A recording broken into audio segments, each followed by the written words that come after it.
Hoy vamos a ver la construcción del ferrocarril que unirá y hará posible los Estados Unidos y la fiebre de oro en California. Esta historia que vamos a contar hoy empieza con un frenesí increíble que nosotros no nos podemos imaginar. Es la historia de un suizo que absolutamente hastiado de Europa y además devorado por las deudas, inclusive acusaciones de quiebra fraudulenta, robo, falsificación, abandona a su esposa y a sus 3 hijos pequeños en ese momento y decide embarcarse para no solamente eran los emigrantes pobres sin oportunidad de los que llegaban allá, sino de todo, como en botica. Llegaban también los que la debían y tenían que salirse de alguna, esos también llegaron. Entonces este personaje llega y desembarca en Nueva York el 7 de julio de 1834 y empieza a hacer lo que toque. Fue embalador, tendero, dentista, traficante, tabernero, todo. Pero el hombre, hasta que logra estabilizarse, el tipo se llama Suter, J. Suter. Se llama Juan Augusto Suter, J. Suter. Este personaje logra finalmente estabilizarse. Y cuando se estabiliza, se va para Missouri. En Missouri logra tener una tierra, pero él es inquieto y aventurero, y en la tierra empieza a oír historias de gente que va para el oeste, que el oeste esto, que el oeste lo otro. El hombre no sabe muy bien qué es eso, pero van pasando las personas por allá y le empieza a dar como la piquiña, como las ganas, y decide irse para allá. ¡Qué caray! Entonces el hombre se va hacia un lugar que en esa época es un lugar lejano por allá, perdido en un territorio que está siendo progresivamente tomado de otro país, hasta que durante el proceso de nuestra historia se lo quiten. Ese territorio se llama California y es tomado originalmente de México, como en su momento lo vimos. Es parte de lo que le quitaron a México. Inclusive el Tratado de la Alta California fue el que finiquitó esta transacción histórica tan tenaz. Bueno, todo esto va pasando mientras tanto. Entonces el hombre se va por allá, pero en el momento California es una cosa perfectamente abandonada, por allá no pasa un alma. El hombre se va para allá, y cuando ve que es muy tranquilo eso y todo, entonces él se marcha hacia allá. Primero había vendido la hacienda, había migrado con un montón de gente, eso atraviesa, va viendo expediciones de búfalos, de rebaños, de todo, y va llegando hacia allá. Y para marchar a California tiene que hacer una vuelta gigantesca, porque muchas veces no existía el canal de Panamá. Esto es muy importante, la gente tiene que dar la vuelta al mundo para llegar allá, y el tipo desembarca por Alaska.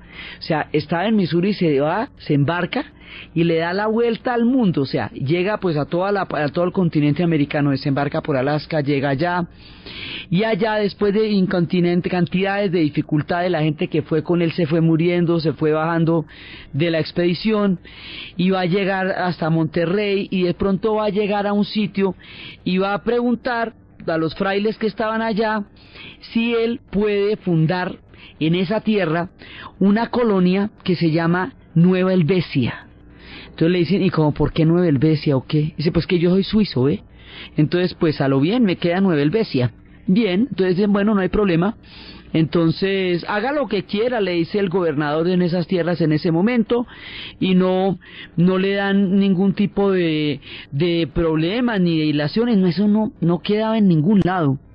Entonces, el hombre empieza a crear su tierra, su colonia, y después se va a dar cuenta que es una tierra absolutamente fértil, que eso las semillas las siembra y ahí mismo crecen, y se va a empezar a dar cuenta que allá eso está todo por hacer, todo, y están haciendo la colonia de Nueva Helvecia.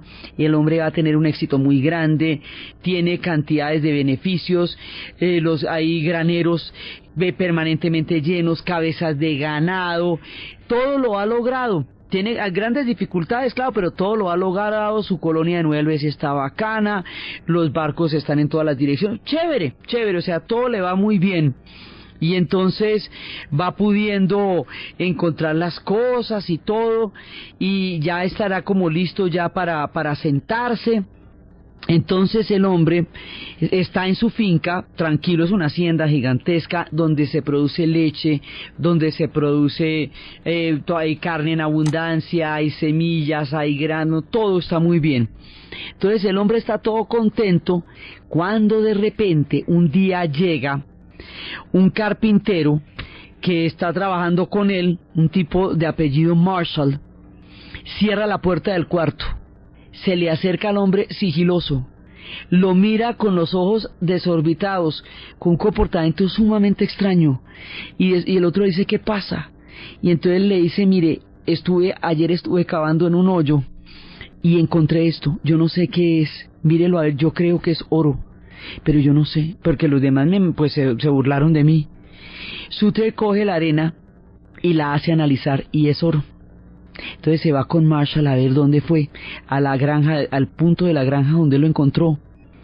Y ya en ese momento el hombre está rayado cuando empieza a ver esto y empieza a darse cuenta que eso sí es oro y que está ahí nomás al alcance. Mauricio, usted medio coge la arena con la rejilla negra y la coge y de ahí la arena se va escurriendo y ahí lo que va quedando es oro.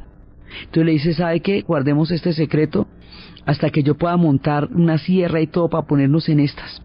Se va para el caballo, para la hacienda a caballo y se queda pensando y empieza a ver que nunca él había encontrado oro así, ni una sola vez.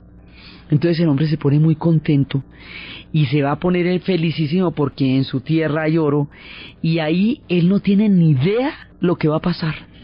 Lo que va a pasar es una cosa impresionante. Entonces él, cuando ya ve que tiene oro, que tiene una hacienda, que está bien, ahí sí manda a traer a la mujer y a los 3 hijos que había dejado abandonados, que estaban por allá en Suiza, los manda a traer, porque ahora sí ya tiene condiciones buenas para poder vivir con ellos. La mujer muere a los 2 meses, la travesía es increíble para llegar allá. Los hijos pues ahí se quedan con él y todo, y se ponen a trabajar y de pronto empiezan ya a regarse la bola. Y empieza a regarse la bola de que ahí hay oro. Y cuando llega ya el rumor, empieza a desatarse una cosa impresionante que nadie se puede imaginar porque es la locura, es la hojarasca, es la fiebre delirante, una fiebre se apodera del mundo, de la nación y todo va a quedar en todos los rincones, los rumores traen gente de todas partes, la fiebre empieza a esparcirse por las granjas. Pero no es esta fiebre que estábamos escuchando en esta canción, que es una fiebre de sábanas y miradas. No, es una fiebre devastadora, es una fiebre aterradora. Es la fiebre de oro en California. Esto significa que todo el mundo deja lo que estaba haciendo. Las vacas se quedan allá mugiendo, las vacas lecheras nadie las ordeña.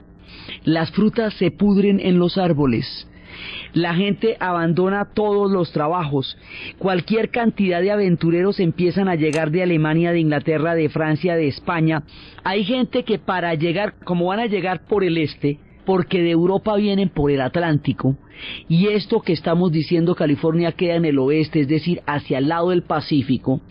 Entonces, como no existe en esa época todavía el ferrocarril ni nada de eso, entonces le tienen que dar la vuelta al Cabo de Hornos. Mucha gente le va a dar la vuelta hasta Chile, ¿sí? Imagínense este vuelto, van a llegar a Nueva York y le van a dar la vuelta hasta Chile, hasta llegar al otro lado para aparecerse por el Pacífico a California.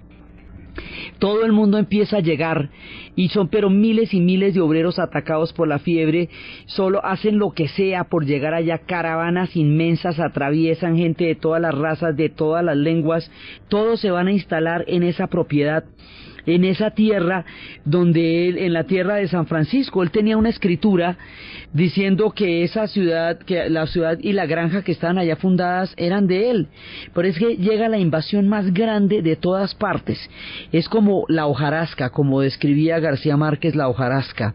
Llegan a pie, llegan a caballo, llegan como plagas de langosta, llegan a imponer la ley del revólver, una luz, la cosa más impresionante, llegan allá, matan las vaquitas, vaquitas, aplastan los cultivos, roban las máquinas, todo se va a enloquecer, pierden toda la dimensión de las cosas, la gente está absolutamente enloquecida y arrasan con todo, pero con todo. Entonces el hombre lo primero que va a hacer es tratar de, digamos, de componer eso, pero no lo puede componer, se le salió de las manos. Ya no hay nada que hacer, todo el mundo está metido en la fiebre del oro en California. Él busca a los colonos, entonces él le va a hacer una demanda a 17.221 colonos por haber ocupado sus tierras, porque dice que la ciudad que va a crecer a partir de esa fiebre es de él, que es la ciudad de San Francisco, porque ahí era donde él quedaba su colonia. Entonces un juez falla a favor de él, pero una marea de gente va a tratar de linchar al juez, a él, a sus hijos y a cualquiera que diga que esa tierra no es del dominio público, porque es la tierra donde hay oro. La fiebre de oro en California es uno de los episodios más devastadores de la ambición humana. Es una de las historias en las cuales se despobló todo proyecto que no estuviera relacionado con el oro. Plata de mina, plata de ruina. Dice la gente que ha vivido de las minas, dicen los mineros que han conocido fortunas fugaces y colosales. Se llena esto de cantinas y en todo el tiempo, inclusive hay historias como la leyenda de la ciudad sin nombre, donde hay unos personajes que deciden que el oro no está en la tierra, sino en la parte de abajo de las cantinas, porque todo el mundo va a apostar con el oro. Y resulta que se van cayendo las pepitas, entonces se la pasan cavando y cavando debajo de las cantinas hasta que se hunde la ciudad, porque de tanto cavar allá. Esto es la hojarasca, esto es la plaga de langosta. Y el pobre Suter, que podría haber sido el hombre más afortunado del mundo porque conoció una de las tierras más ricas, termina siendo un hombre profundamente desafortunado, porque aquello que le traería la fortuna sería lo que le traería la desgracia. Toda clase de desgracias pasarán sobre este hombre, sobre sus hijos y sobre su reclamación de ser el dueño de California, de San Francisco, cuando ya nadie le paraba bolas, en tiempos en que una ciudad había surgido en muy poco tiempo de la nada, a partir de la fiebre de oro. La fiebre del oro es tan importante que va a generar un montón de proyectos. Para llegar allá, desde el este, desde la costa este, es decir, desde la costa donde desembarcaron los peregrinos, la de las colonias, la de Nueva York, esa, desde allá hasta California, hay que atravesar un país continente. Entonces se atravesaba con las caravanas, se atravesaba a caballo, pero era peligrosísimo porque había una cantidad de territorios no conquistados allá en ese momento, que eran las penurias, las guerras que estaban en ese momento con las naciones indias, que contaremos cómo van a pagar de duro esta historia. Todo eso va pasando, entonces eran 6 meses lo que se demoraban en llegar hasta allá, y los que lograban llegar, eso, mucha gente moría por el camino de todas estas caravanas. Entonces esa no se podía hacer. Entonces la idea que se les ocurre es la siguiente: vamos, primero, para que toda la gente del este se desplace hacia la costa oeste, vamos a hacer un ferrocarril. La fiebre del oro en California hace viable el proyecto de la construcción de un ferrocarril que una al país de costa a costa. La fiebre del oro en California hace viable el proyecto de construir un canal interoceánico en Panamá. La idea de atravesar el Atlántico y el Pacífico con un canal, porque durante la fiebre construyeron una vía férrea en Panamá, pero en ese momento las condiciones eran muy complicadas, mucha gente quedó enterrada tratando de construir el ferrocarril. Otros locos por la fiebre del oro se fueron a pie por el Darién. ¿Usted se imagina lo que es meterse a pie por el Darién? Tratar de cruzar el Atlántico a través de lo que era Panamá, la selva de ese momento. Entonces, esta fiebre va a dimensionar una cantidad de proyectos que terminan uniendo a los Estados Unidos y armando un país. Es a partir de la fiebre del oro, porque todo el mundo quiere llegar allá. Entonces es cuando dos compañías se proponen una idea que es la de, que en últimas es una idea empresarial, pero es en últimas el sueño del presidente Lincoln: armar un solo país, unir el país a través de un proyecto que pudiera encontrarse de un lado al otro. Entonces la idea es la siguiente: la Union Pacific y la Central Pacific van a empezar la construcción de una vía férrea desde la costa oeste de los Estados Unidos hasta la costa este. Cada una de estas dos líneas férreas se va a ir atravesando hasta que lleguen a un punto que se llama Promontory Point en el estado de Utah. Ahí donde se van a encontrar. En ese punto unen las dos poniendo el famoso clavo de oro y ahí se forma el ferrocarril. Pero para hacer esto van a pasar cualquier cantidad de cosas. Van a pasar, primero la idea empieza durante el tiempo en que todavía está la guerra civil entre el norte y el sur. La construcción de este proyecto va a durar 6 años. Va a costar una cantidad increíble de muertos. Va a costar la destrucción y el fin de un montón de pueblos. Va a ser uno de los proyectos más colosales que se haya construido, y todos los inventos que hemos venido contando, todos, absolutamente todos, son posibles a partir del tren, porque es en el tren, ligado al tren, que va el telégrafo, que van las noticias que había armado Edison cuando chiquito, que va el petróleo que envasaba en toneles de madera Rockefeller. O sea, cuando el tren se haga, arranca el país. Los trenes crean estados nacionales. Así ha pasado en muchos pueblos, en México mismo, en Estados Unidos, en la India. Los trenes han creado los estados nacionales. Entonces arranca la construcción del ferrocarril. Por un lado, arrancamos desde el lado de la costa oeste. Tenemos 64 kilómetros de vía. Ahí hay que hacer 64 kilómetros, y una vez que estén hechos los 64 kilómetros de vía, entonces empiezan las compañías a dar subsidio. O sea, aquí hay unos negocios gigantescos, un billete larguísimo, pero el billete se va haciendo por tramos. Usted hágame los 64 kilómetros de vía férrea, y yo de ahí para adelante le voy dando billete a medida que usted me vaya haciendo más tramos de tren. O sea, bueno, pues sí los puedo hacer, pero hay un problema. Resulta que los Estados Unidos, en general, es una planicie, tiene unos montes en el este que se llaman los Apalaches, pero hacia el oeste tiene una formación montañosa gigantesca, que viene toda la cordillera de los Andes. La cordillera de los Andes luego se estrecha, luego viene Centroamérica, y luego vuelve y se abre el continente, y ahí aparece como una segunda parte, que es la que atraviesa México, y luego atraviesa los Estados Unidos ya hasta el final, hasta el puro Canadá. Esa se llama la Rocallosa, la cordillera de las Rocallosas. La gente que empieza la construcción de la vía por el lado del oeste tiene un obstáculo de 4.500 metros de altura, la Rocallosa, y tienen que atravesar eso a través de túneles. A los otros les toca una planicie. Entonces uno dice, bueno, eso técnicamente es mucho más fácil. Ni crea, porque ahí fue donde también se armaron unos tropeles enormes. Unos tienen problemas de gente, de situaciones, y otros tienen problemas de unos obstáculos con la naturaleza que son absolutamente insalvables. Entonces empieza la construcción por el lado del oeste y a enfrentar los múltiples problemas. El oeste, en ese momento, es un territorio sin Dios ni ley.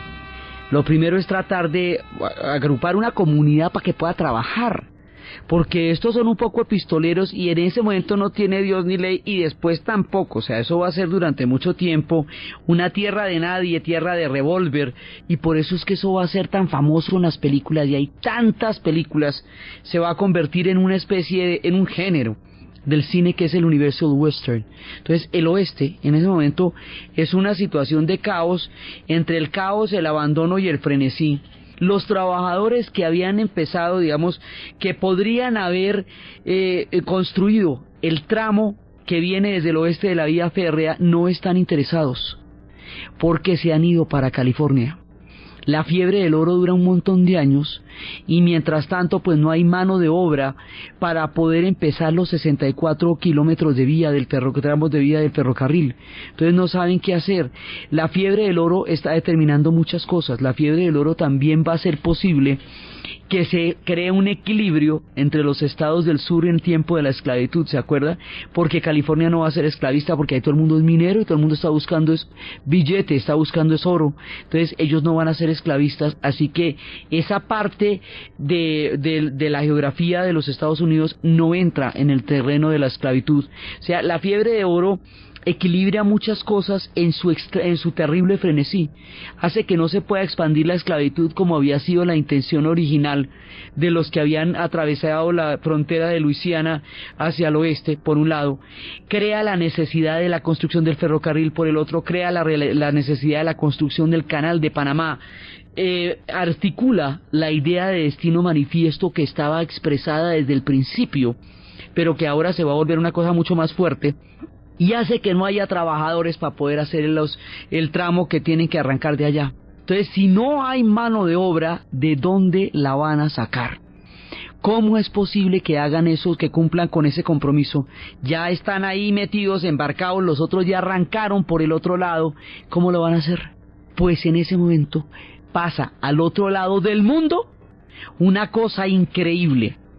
1500 años había durado el pueblo chino, articulado alrededor de un orden sumamente estable llamado el confucianismo.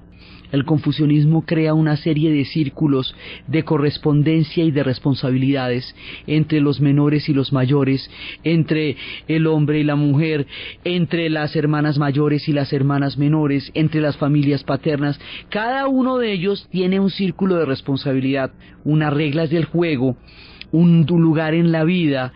En China el problema nunca ha sido la identidad, porque el confucianismo hacía que todo el mundo naciera notificado de cuál era su lugar en el mundo. Así que no había problema.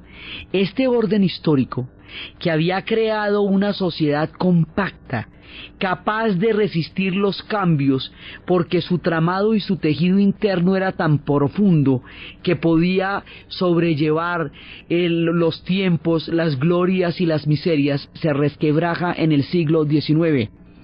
China se debilita cuando las potencias de al lado se hacen fuertes, cuando Japón se hace fuerte, cuando el Imperio Británico se vuelve desbordante y empiezan a llegar hacia China, la despedazan, la meten en las guerras del opio, y los ingleses siembran opio para obtener de la China un comercio que la China no necesitaba comerciar con nadie.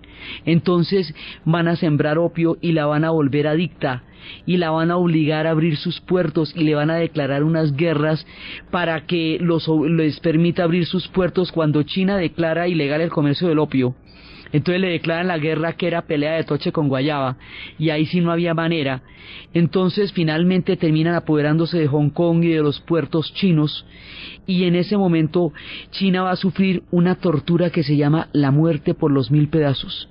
La fragmentación de China, el colonialismo entrando por todas partes, todas las potencias queriendo apoderarse de un pedazo de China, hace inviable la vida para millones de personas. Millones de personas van a salir de allá desesperanzadas en medio de una situación completamente imposible, rumbo a América, y van a llegar por el oeste. De golpe se les aparece el mero milagro del mar. Los trabajadores chinos están ahí. Entonces hay una frase célebre que dice: démosle una oportunidad a estos hombres. Si fueron capaces de construir la muralla china, ¿podrán construir el ferrocarril? ¿Cómo que no? Y dicho y hecho. Y se ponen los chinos a trabajar con la abnegación, con la vehemencia, con el carácter, con el temple de la cultura china, con su capacidad para afrontar la adversidad, para reponerse de los días más duros.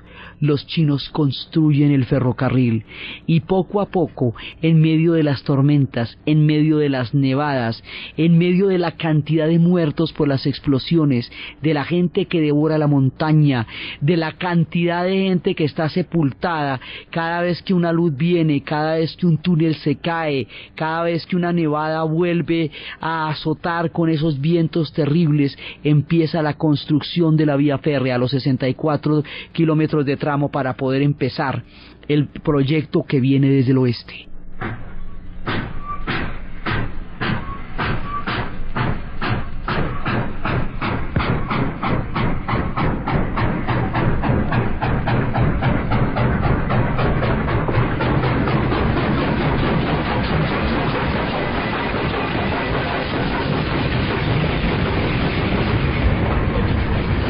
arrancan los kilómetros de vía, ha pasado de todo, porque toca abrir túneles, porque toca enfrentar inclementes inviernos, porque el terreno es inestable, porque las condiciones son terribles, las condiciones de trabajo son espantosas.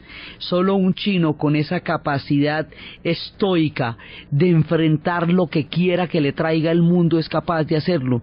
Cuando mueren a montones, cuando van a tener toda esa cantidad de víctimas, lo único que hacen por ellos es mandar los cadáveres a China para que estén enterrados junto con sus antepasados, porque en el confucianismo no hay una separación entre la vida y la muerte, así que los antepasados están en los espíritus de los parientes, lo mismo como si estuvieran vivos en un delgado filamento entre la vida y la muerte, que es el confucianismo, una cadena permanente.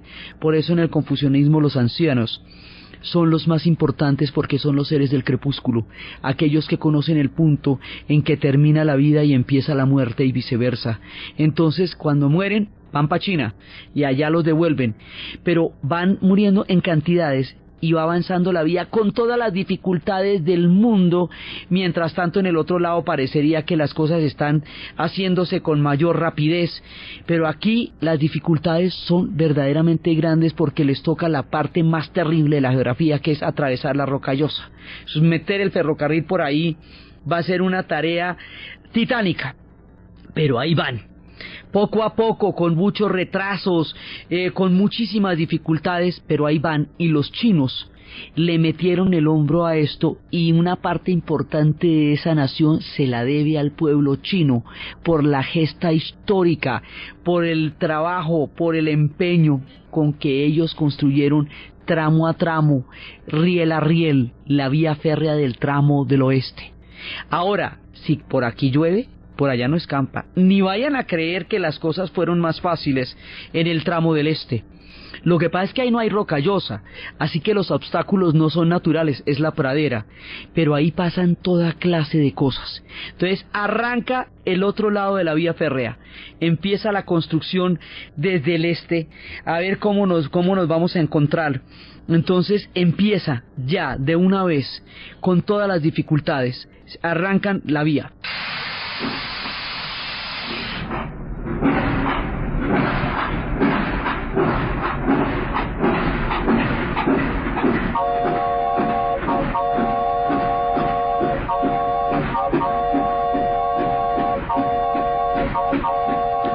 Pero en esa parte del país hay una guerra civil.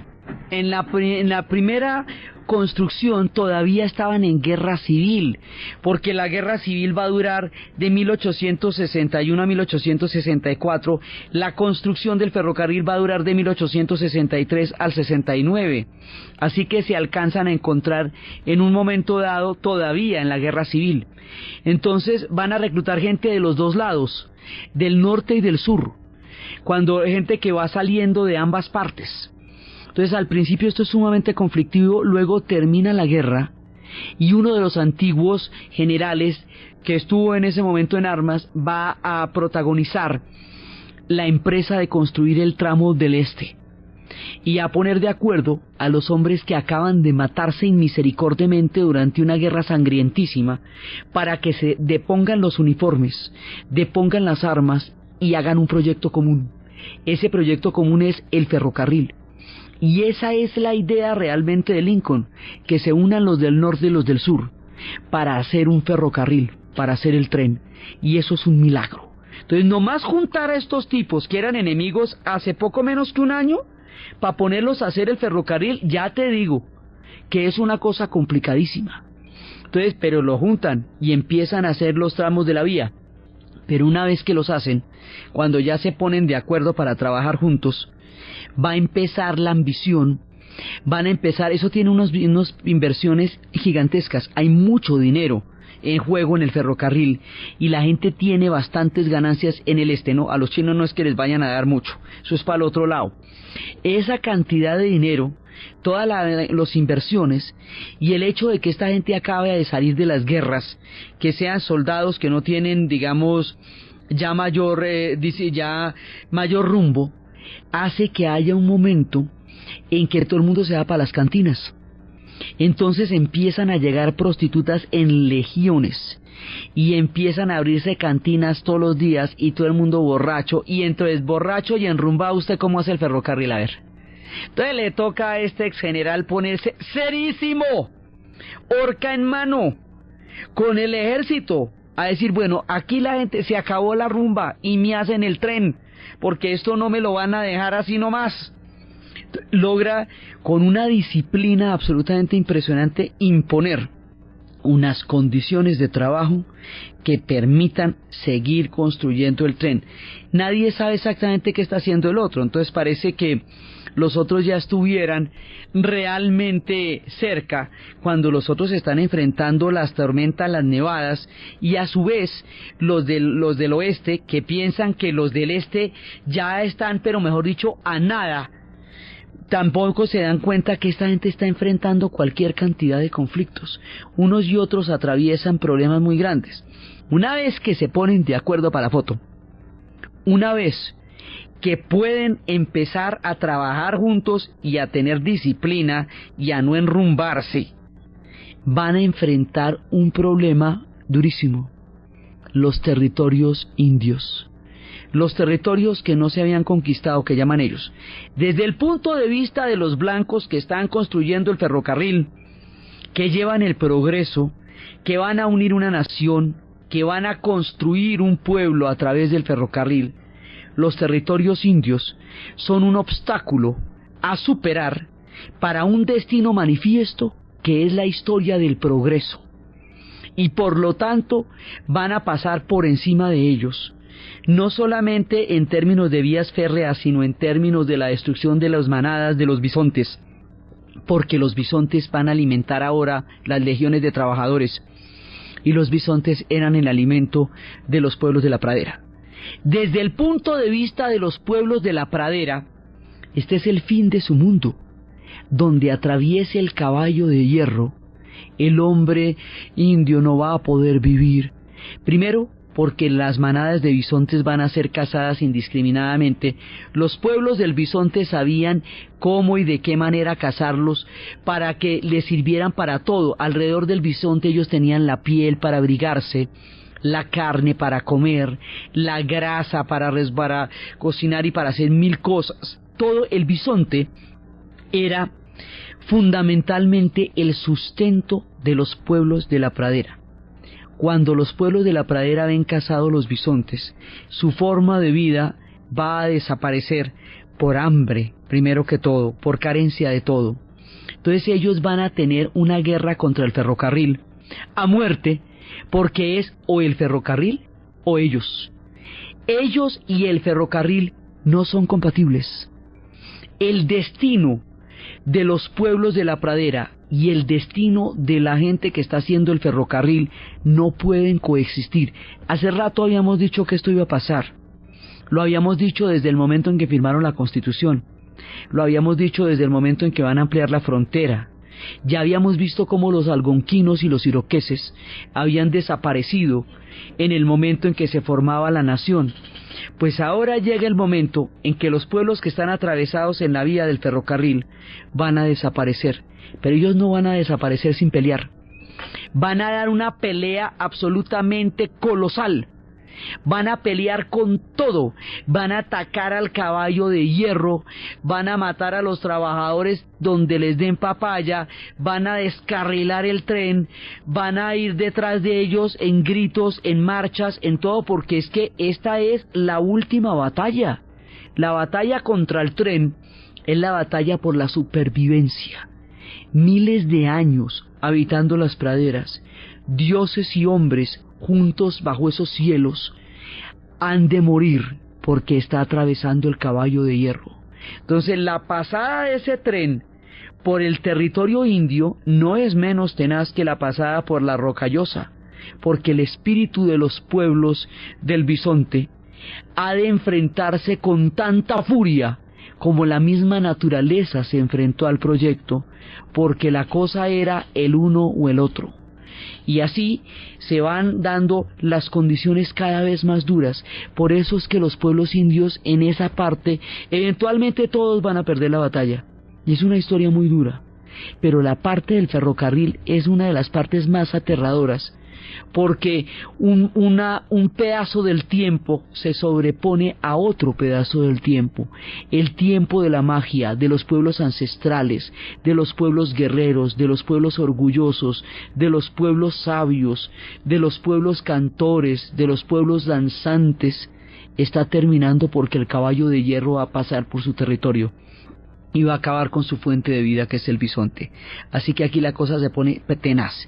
Entonces, primero era poner a la gente de acuerdo para que pasaran allá, disciplinarlos, hacer que trabajaran juntos hombres que habían sido enemigos. Cuando ya logran todo eso, entonces atravesar los territorios indios y convencer a los indios a las malas mediante el exterminio de que el caballo de hierro no lo va a detener nadie, y por el otro lado van atravesando todos los obstáculos y siguen los dos tramos de la vía hasta tratar de encontrarse en el punto donde se han prometido. Esto es una carrera contra el tiempo, es una carrera a ver quién llega primero, porque eso va a determinar el destino de una nación. Es el enlace, un enlace que cuesta muchísimo en términos de vidas humanas.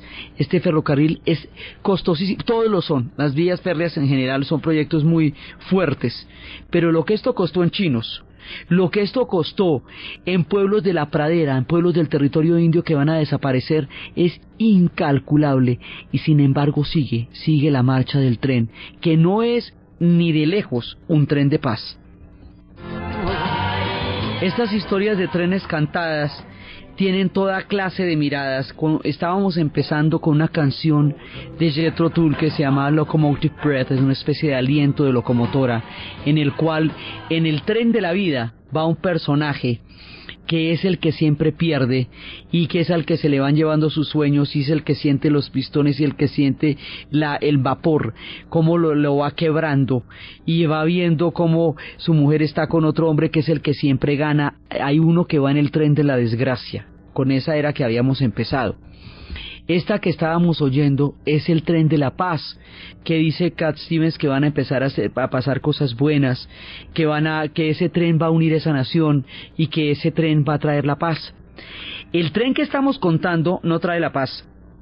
El tren trae el progreso, pero la paz y el progreso no son la misma cosa necesariamente. Trae una cantidad de conflictos muy grandes para hacerlo, porque implica la desaparición de muchos pueblos. Entonces, el lado, digamos, épico es toda esta gesta para construir el ferrocarril y pasar por encima de todos los obstáculos, el destino manifiesto. O sea, ya en ese momento hay una idea de nación muy grande, y de todas maneras se atreven a hacer una cosa colosal, que es un principio para hacer una nación, ponerse una meta grande para hacerla, porque si usted no se pone metas grandes, nunca los va a lograr. Si no puede mirar más allá de los conflictos de la cantina, no le puede salir adelante un país. Entonces ellos tienen la idea de hacer un tren gigantesco. Esto es un destino manifiesto, es un destino que va a unir las dos costas y va a crear un país. Entonces, desde el punto de vista del progreso, esto es el triunfo de la voluntad humana, esto es el triunfo de la tenacidad, de la valía. De todo les pasó. Uno de los contratistas del tren resulta que se ha tumbado un billete por el lado del este, la cosa más grande, y después cuando descubrieron que el hombre es que tumbando de la plata del tren, dice, pero hombre, a ver, esto es un propósito nacional y usted tumbando de la plata del tren. Bueno, ahí lo logran bajar del tren a tiempo para que el proyecto no se hunda en la quiebra por desfalcos. También va a atravesar problemas de esos. Entonces, digamos, lo que les digo, los obstáculos en el este no son naturales, son humanos, pero son todos los obstáculos que la naturaleza humana le puede poner a alguien, desde la corrupción, pasando por los desfalcos, pasando por la indisciplina, hasta el enfrentamiento de dos naciones. Entonces, desde el punto de vista del progreso, esto es la representación misma de un progreso, es el tren. Desde el punto de vista de la magia, de la fuerza de los dioses, desde el punto de vista de la tierra sagrada, de la manera como los ancestros han vivido y han muerto en esas zonas, desde el punto de vista del carácter sagrado del bisonte, de cómo es un tótem, un espíritu benefactor, porque da tantas cosas que hace posible la vida, desde el punto de vista de la bravía de estos pueblos, de su misticismo, de su profunda unión con la naturaleza, desde ahí esto es la desgracia máxima. Es el fin de su tiempo, porque hay dos maneras de mirar el mundo. Una manera es la tierra como máquina.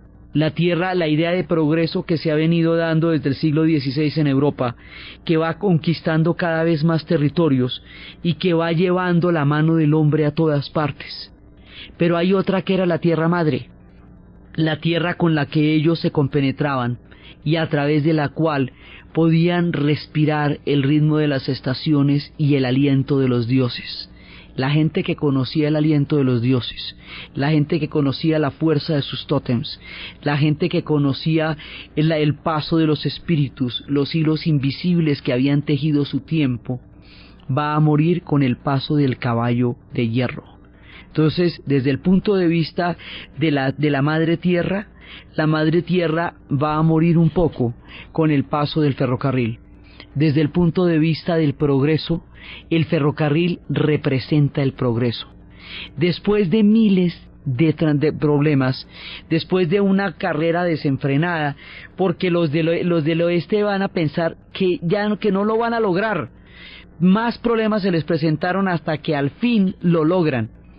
Por una nariz, para utilizar términos de caballos, por una nariz ganan los del oeste, la gente que atravesó la Rocallosa. Fíjese que eran los que más líos tuvieron en términos naturales y ellos logran llegar allá. Van a llegar finalmente, después de 6 años de toda clase de problemas, a Promontory Point, en Utah. Se van a llegar allá y allá se tiene que hacer el clavo de oro. Al ratico, pero al poquito tiempo, van a llegar los que vienen del este. Y ya hay un momento en que los trenes se enfrentan el uno con el otro. Se están mirando las dos locomotoras. En la mitad no se construye nada en el punto donde se van a unir porque ese es el protocolo. Entonces se encuentran las dos locomotoras una frente a otra. Y cuando ya están listas, los chinos que han ganado con su tesón, con su voluntad, con su abnegación, con su capacidad infinita para seguir adelante venciendo todos los obstáculos, los chinos se bajan y ponen la vía férrea hasta el punto donde se va a hacer el clavo de oro. Inmediatamente, porque llegaron primero, inmediatamente los del este se bajan y ponen el tramo de vía férrea que les hace falta a ellos. Y cuando ya se juntan los dos, alguien clava un clavo de oro. Ese clavo de oro significa que se ha encontrado, finalmente se han unido los dos tramos, las dos vías férreas, que el país se ha conectado, que el esfuerzo de 6 años, tan costoso, tan arduo, tan tremendo, finalmente ha rendido sus frutos. Es uno de los momentos más heroicos en la formación de este mundo que estamos contando, de cómo se va formando el mundo industrial, porque todo lo demás es posible a partir del clavo de oro. Se miran, se abrazan, brindan, y en ese momento, de una manera completamente inesperada, tiempo después de su muerte, se cumple el sueño del presidente Lincoln. Se ha formado una nación con ese clavo de oro cuando se encuentran los dos pedazos del ferrocarril.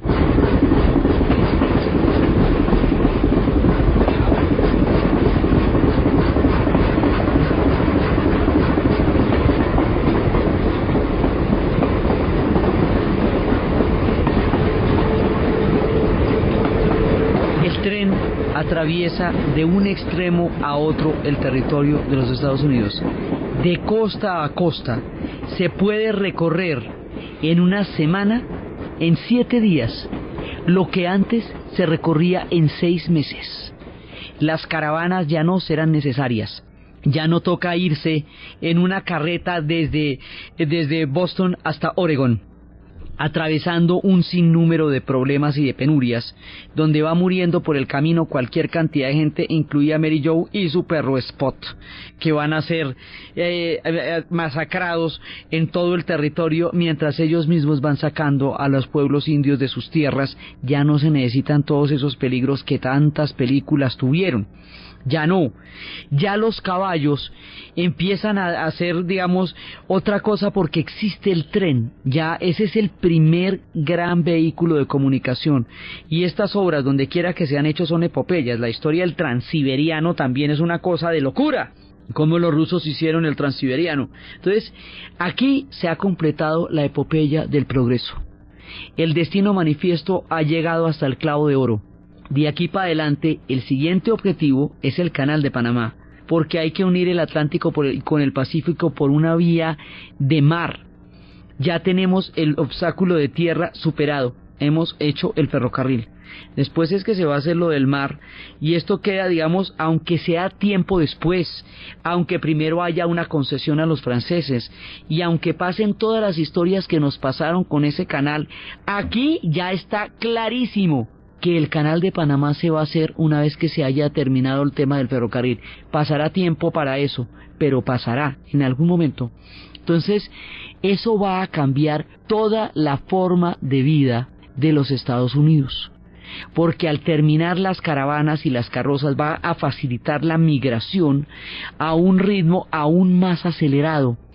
El tiempo del oeste se va a volver todavía más frenético, porque con la llegada del tren y con las estaciones ya va a haber una cantidad más de pueblos. Los telégrafos están uniendo cada uno de los puntos del tren, los inventos se van desarrollando paralelos al caballo del hierro, y todo el mundo que les hemos contado empieza a hacerse posible. Más adelante el automóvil hará que el tren pase a un segundo plano, hasta que las nuevas velocidades de nuevo regresen a la era de los trenes. Pero en el momento en que se encuentran estos dos ferrocarriles en ese clavo de oro, ha nacido, en el sentido estricto de la palabra, una nación. Entonces, desde los espacios de la construcción del ferrocarril, del inmenso sacrificio de los pueblos chinos, de los obstáculos imposibles de las rocallosas y sus terribles nevadas, de los hombres del norte y del sur deponiendo las armas para crear juntos un ferrocarril, de los pueblos de la pradera muriendo al paso del caballo de hierro, de todas las historias de locura, frenesí y hojarasca de la fiebre del oro, que en últimas determina estos super megaproyectos, y de las historias de los destinos manifiestos y sus terribles costos que van a tener, y desde el espíritu que está articulando un mundo a través de una vía férrea. En la narración de Ana Uribe, en la producción Jessy Rodríguez, y para ustedes, feliz fin de semana.